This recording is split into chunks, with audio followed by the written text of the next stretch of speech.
না আলী জনাব, আমাদের কখনোই এই নাম ঠিকানার কোনো গোলাম ছিল না।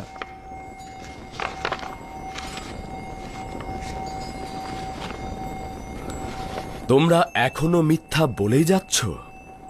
এই সনদ বানু জুলেখাও আপনার কাছে কি করে এলো? সনদটি ইউসুফের কাছ থেকে পেয়েছি, যে ইউসুফকে কাফেলাদের কাছে তোমরা বিক্রি করেছিলে। দেখতেই তো পাচ্ছ যে আমরা সব খবর রাখি।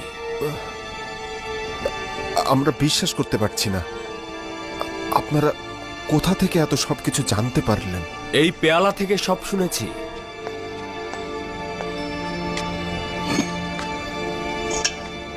এই পেয়ালা নিশ্চয় চিনতে পারছো? সেই পেয়ালা যা বেনিয়ামিনের বস্তার মধ্যে পাওয়া গিয়েছিল।